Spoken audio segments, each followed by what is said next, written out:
It's official. Larry Kobrovsky will not run for the 1st Congressional District. In this edition of Quintin's Close-Ups, I sit down with Larry one-on-one. And be sure to download the free Quintin's Close-Ups app in your Apple or Google Play stores. Larry, hey, it is so good to see you again. Well, I hope you had a great Christmas. Oh, yes, sir. Happy New Year to you. Likewise. And I hope you're staying warm as well. Trying to. Yeah, I got on 4 jackets here. Boy, I can tell you got to carry your equipment. That's tough. Yeah, that's tough. Really tough. It was cold and icy this morning. It really was. You talk about tough. It was a tough decision for you to say no to Congress. Yes and no, Quintin. I thought that I was chairman during the presidential primaries, and I was able to introduce the candidates and be in the front row and look out at the audiences. Each candidate had a different group of people, and it gave me a really unique perspective to see that, which most people don't have. And there were, between all the candidates, there were thousands of people all over the Low Country. They all wanted, whoever they were for, they wanted a change. If you're a Republican, we had the Senate and the House. Sure. The theory is that if we got the president too, then we would be able to accomplish great things. Okay. And they all were united in that. And and as chairman, I thought it was my mission to help make that happen. But once Congressman Sanford voted for the first big piece of legislation, he was a team player, and and he voted for the tax relief bill. And I think if you're a chairman, you have a higher burden before you enter something like that.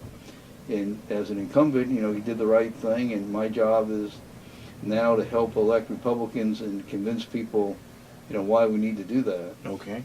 And I know off camera you were telling me, hey, if I do make my decision, I'll come to you for an interview. Yeah. And I know you also told me, too, you have obligations. You have the law firm and, of course, the chairmanship. Right.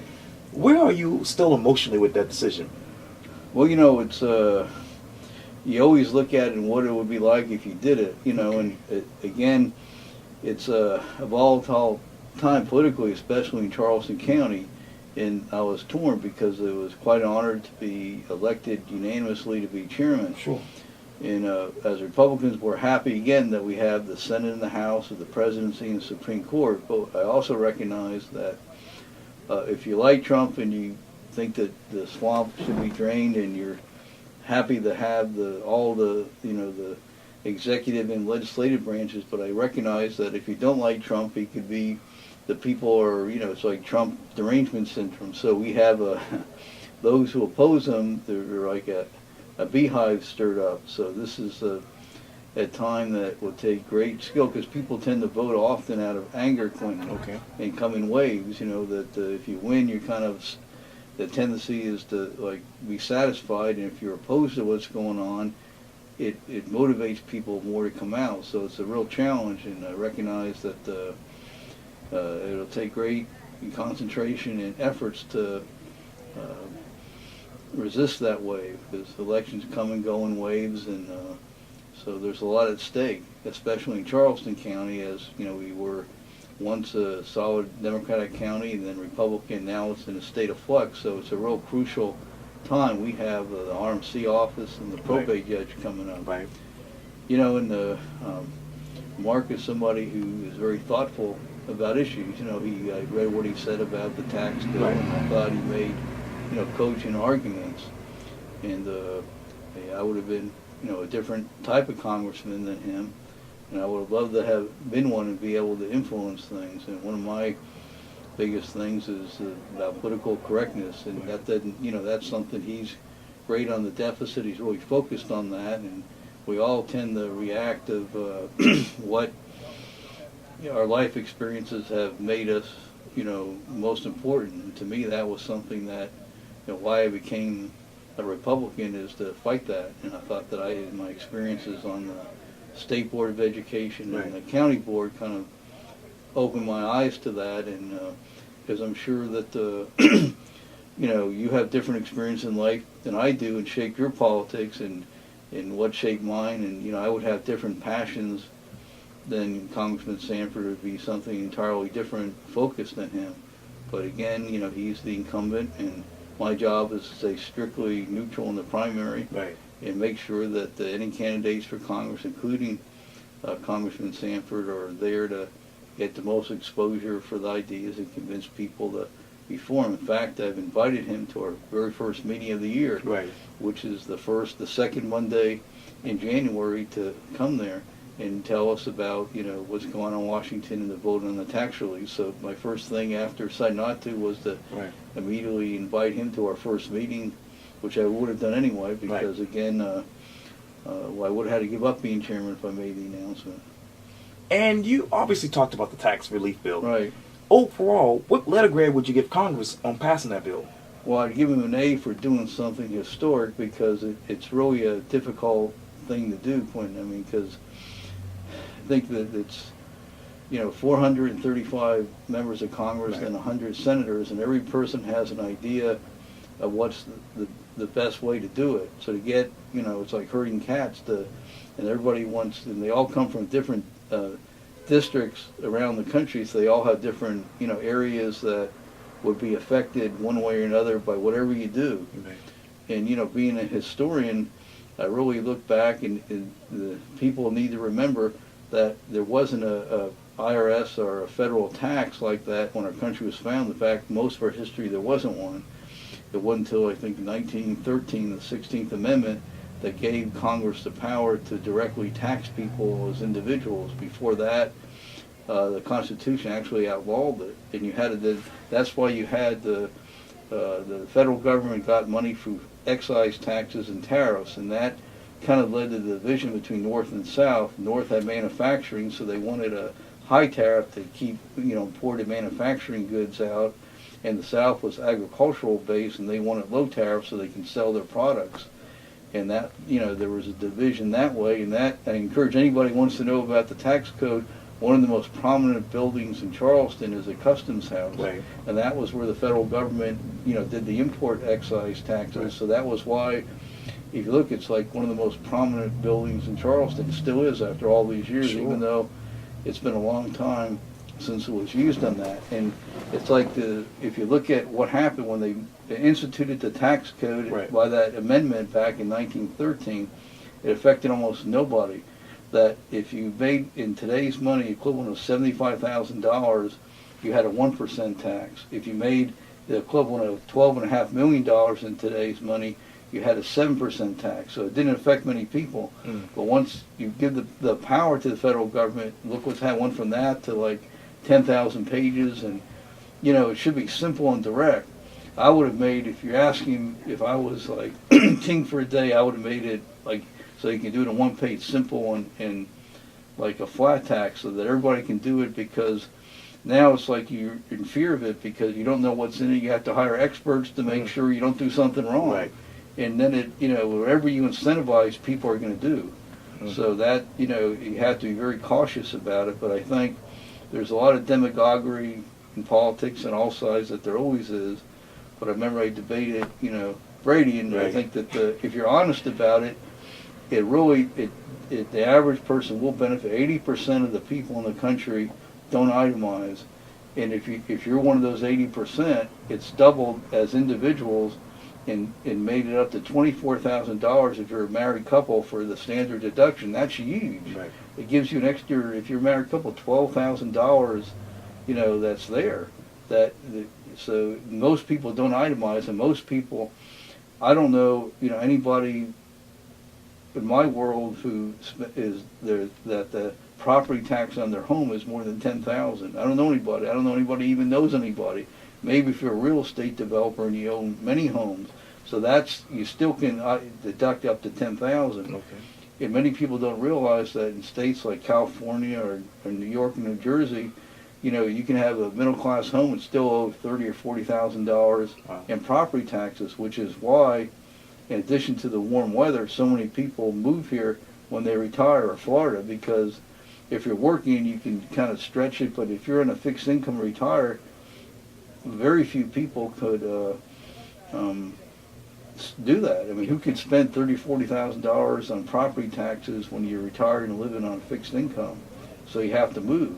It's going to force those areas to kind of come to grips with that, because the way they were able to do that, because people can write it off till now, and that's going to change. So you have that, and the debate with Brady was interesting because it's very different how we look at taxes. You know, I look upon it that it's your money and my money, and they ought to have to justify their taking money and redistributing it. And I think that the way, you know, he approached it was that if we don't take it, you're being greedy. I mean, but especially like the inheritance tax, that they had the death tax. Now, if you look at it, well, what right does somebody else have to your property? If you have the property and you pay taxes your whole life, you should be able to do what you want. And again, if you look at it, well, it's going to give exemptions up to people who are very wealthy, but what right do you have to their property? Some people have bigger houses than other people, bigger cars, so that means you should go grab their cars or homes, and that's what happened in the Soviet Union. They taxed everything, and everybody was equal, but equally miserable. And if you had a home that they thought was too big, they would take it or distribute among other people. So it's, you know, we think as Republicans that you create wealth by creating wealth. And I think the difference is, as Democrats, you create wealth by redistributing other people's goods or money, and eventually you're going to run out of other people's money. So that's, I think it's a big philosophical difference, like the corporate tax, that in most of the industrialized world, it's like 15%. Ours was 35%, so that's why businesses were relocating. I think the government doesn't create jobs on a permanent basis. You want to create the conditions where businesses can grow, and that, you know, it's work and jobs that give people income and dignity in life. Well, thank you for this information. I really, really appreciate it. So it's a big difference, and I'm also very excited that we're going to have on February 28th, we invited Alveda King is going to be our guest speaker. So that's a big thing for us. We're going to give awards out to people who, and you may not recognize it, but I consider you to represent the Republican spirit. I mean, politics, I never asked you what your politics are, but I identify, I won't be happy till you would look at it and identify with us, because as I see you, you know, you don't ask anybody for anything. You went out and do things yourself. And I think that the Democratic Party is the party of victimhood. We're about, you know, independence and self-sufficiency and doing things for yourself, and that's a big deal. And because remember, when I got on the school board originally, I was a liberal Democrat. It was my experiences on the school board that changed me, and I got on, and the big issue, and you were pretty young at the time, all the school buses, half the students weren't getting to school on time, and they had the buses were old and breaking down. It was really a crisis. So I rented a bus at my own expense and had the parents come. We circled the state capitol and met with and they invested in like 1,000 new buses. And I saw that the political correctness, they weren't inspiring students about what we have all in common. So I again hired a bus, and we took people to the Yorktown for Memorial Day and Veterans Day, and tens of thousands of students would honor our veterans, and I'm very proud of that. And you know, we introduced them in the World War I veterans, I mean, for students when it was still not too late.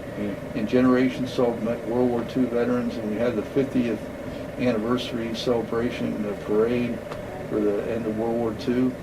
So, you know, and I saw, if I had run for Congress, it would have been a similar intervention. You don't wait for other people to do it. You do things yourself if you see them necessary. So I see you in that spirit. Oh, thank you. Look what you've done. You asked nobody. You took it upon yourself and created a great product. Thank you. Because nobody else does what you do. Oh, thank you. And that's part because of your passion for it, and because you've done it yourself. So you shaped it the way you want it. Sure. And nobody could have done what you did, and nobody could have done it as well, because you have the passion and the desire, and that can't be duplicated. And that's what's unique, and that's how, you know, I look at the world. And again, in America, that you know, the other side, in my opinion, is about identity politics. And I knew, you know, coming originally from Pennsylvania, that the other side, especially hearing them, everybody has an antenna for people who don't respect them or look down on them. And for me, I knew what was going to happen there, because everything, in my opinion, from my experience in life, spoke elitism and looking down on people if they're not part of the identity group who you're somehow soliciting for votes, you know, then they're beneath you. And that came loud and clear from her, and that's how that what happened, all those areas of working class people from, ethnic groups that weren't part of her identity Sure. group, overwhelmingly came out. We picked up on that. Wow. And, when she talked about the deplorables and the same people who Obama talked about who cling to their guns and religion out of bitterness, there's a sense of, when you don't understand people to look down on was what they both did in those areas, especially her. And then, remember when it served her purpose, she talked about young black teenagers as, I think what did she call them, people who need to be brought to heel or something, or thugs, and yet when she was running it suited her purpose, she does another thing. I just saw a hollowness there, but I recognize that politics is a very emotional business, and for those who weren't for Trump, and if you look at CNN or the New York Times or MSNBC, it's like a full-time job of trying to get rid of them in their perspective. So we have a lot at stake, in my opinion.